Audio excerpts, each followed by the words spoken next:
দিল্লীত কেইদিন বহুত বৰষুণ আৰু বৰষুণ দিয়াৰ কাৰণে ঠাণ্ডা ঠাণ্ডা বতৰ আৰু ঠাণ্ডা বতৰত গৰম গৰম জিলেপি খাই কোনে কোনে ভাল পায় জনাবচোন আৰু সেইকাৰণে ময়ো আজি ঘৰতে গৰম গৰম জিলেপি বনালোঁ এয়া চাওকচোন হাই ফ্ৰেণ্ড এতিয়া সন্ধিয়া হৈছে আৰু সন্ধিয়া মানে কিবা মিঠা খাব মন গৈছে চাহৰ লগত তো সেইটোৰ কাৰণে ভাবিলোঁ কি বনাওঁ মানে ভাবি থাকোঁতে আইডিয়া আহিল যে জিলাপি বনাওঁ গৰম গৰম ঘৰতে নাজানো কেনেকুৱা হয় আগতে কেতিয়াও বনোৱা নাই আজি প্ৰথম বনাম আৰু ভিডিঅ'টো শেষলৈকে চাই থাকিব দিল্লীত কেইদিন বতৰটো অকণমান ঠাণ্ডা ঠাণ্ডা হৈ আছে তো সেইটোৰ কাৰণে বহুত ভাল লাগি আছে আৰু মানে ভগৱানক এইকেইদিন এইটোৱে কৈ আছোঁ বতৰটো যাতে এনেকৈ ঠাণ্ডা ঠাণ্ডাকৈ এইকেইদিন পাৰ হৈ যায় নহ'লে একদম থাকিব নোৱাৰি বহুত বেছি গৰম আৰু আমিতো অসমৰ মানুহ হয় ইমান গৰম সহ্য কৰিব নোৱাৰোঁ অসমত ইমান মানে গৰম নহয় তো সেইটো কাৰণে বহুত কষ্ট পাইছোঁ আমি ইয়াতে বহুত বেছি গৰম পাইছোঁ তো এতিয়া মই জিলাপিখিনি বনাম আৰু কেনেকৈ বনাওঁ আপোনালোকে শেষলৈকে চাই থাকিব তো এতিয়া জিলাপি বনোৱাৰ কাৰণে ইয়াতে মই এবাটি ময়দা লৈছোঁ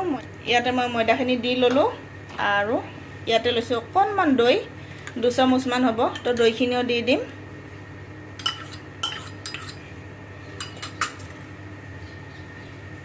আৰু অকণমান লৈছোঁ আধা চামুচ মানে 4 ভাগৰ 1 ভাগ লৈছোঁ বেকিং সোডা তো এইখিনিও ধুনীয়াকৈ এনেকৈ দি ল'ম দি পেলাই গোটেইখিনি ধুনীয়াকৈ মিলাই ল'ম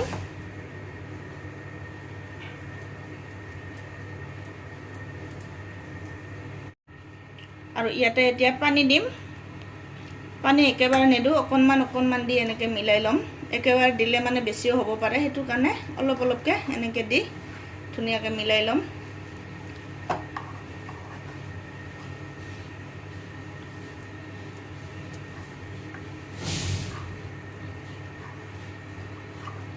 ইয়াতে আৰু অকণমান লাগিব পানী মই সৰু কাপেৰে 1 কাপ দিছিলোঁ কম হৈছে আৰু অকণমান লাগিব আধা কাপমান তো এইখিনি দি ধুনীয়াকৈ মই মিলাই ল'ম ইয়াতে মই চাটনি বনোৱাৰ কাৰণে এয়া গৰম দি দিছোঁ ইয়াতে মই 1 গিলাচমান পানী দি দিলোঁ আৰু ইফালে তেল গৰম হৈ আছে আৰু এতিয়া ইয়াতে পানীখিনিত মই চেনি দিম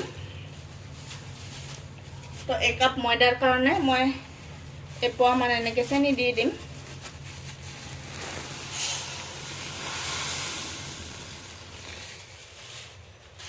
एक পোৱা মান চেনি দি দিছোঁ 1 গিলাচ পানী এতিয়া ধুনীয়াকৈ অকণমান লৰাই দিম আৰু উতল আহিব দিম যাতে অকণমান আঠা আঠা হৈ যায় চিপচিপা টাইপৰ আৰু ইফালে ময়দাখিনি গুলি ধুনীয়াকৈ ৰেডি কৰিছোঁ আৰু চাওকচোন কিমান ধুনীয়া একদম স্মুথ পেষ্ট এটা হৈ গৈছে ইয়াতে মই অকণমান নিমখ দিম কাৰণ কিয় নিমখ দিলে মানে ভাল হয় খাবলৈ আৰু জিলাপিত অকণমান হলো নিমখ দিবই লাগে এয়া অকণমান দি দিছোঁ মই তো এতিয়া ধুনীয়াকৈ আৰু এনেকৈ লৰাই দিম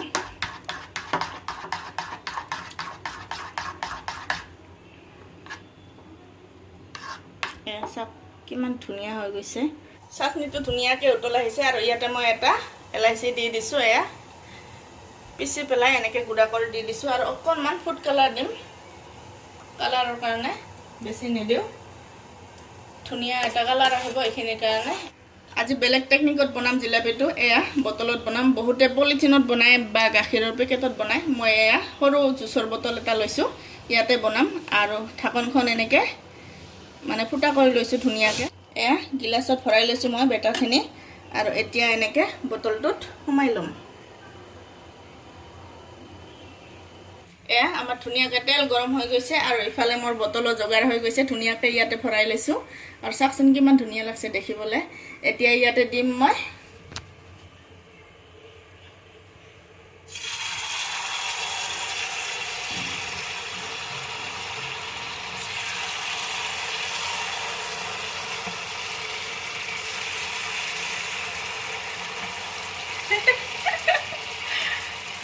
কেনেকৈ হ'ব আৰু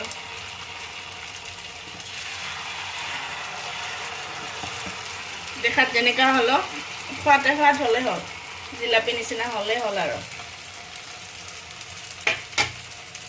মানে অলপ অলপকৈ দিব লাগিব নহ'লে গোটেইখিনি জৰা লাগি যায় এয়া এইখিনি ধুনীয়াকৈ ভাজা হৈ গৈছে এতিয়া মই ডাইৰেক্ট ইয়াৰ পৰা চাটনিত দি দিম এয়া চাটনিত দি দিছোঁ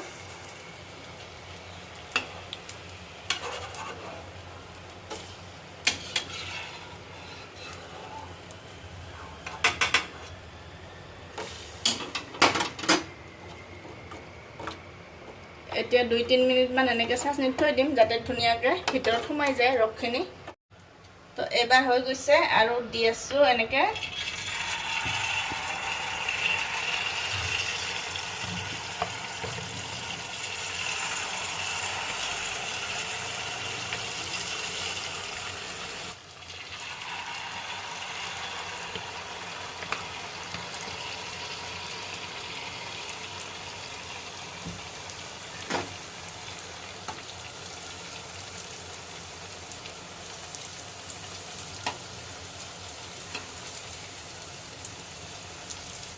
আর এইখিনি যে চাচনিত দি থৈছিলোঁ এইখিনি এতিয়া ধুনীয়াকৈ ওলাই ল'ম প্লেটত।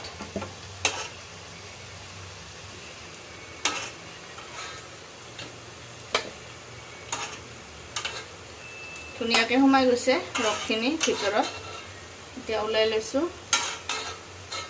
এয়া বাকীখিনিও হৈ গ'ল। এতিয়া চাচনিত দি দিম।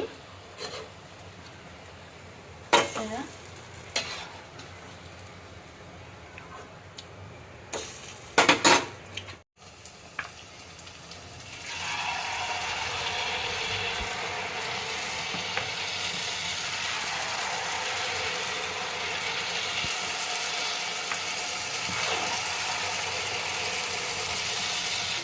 বাকীখিনিও হৈ গ'ল ধুনীয়াকৈ চাচনিত দি দিছোঁ।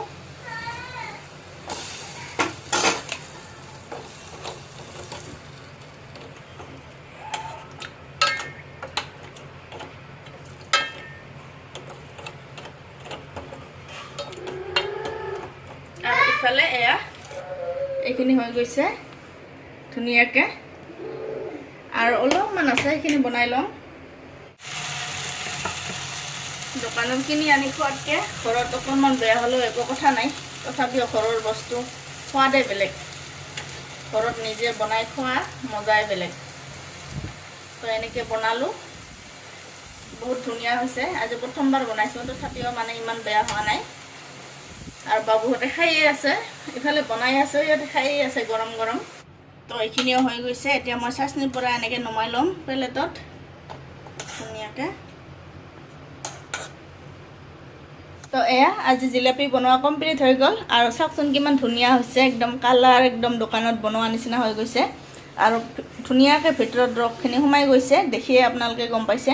আৰু চেপবিলাক চাওকচোন কিমান ধুনীয়া হৈছে, একদম গোল গোল। কিছুমান হয়তো বা এটা দুটা অকণমান তেৰা বেৰা হ'ব পাৰে, কিন্তু দোকানত বনালেও সেনেকুৱা হয়।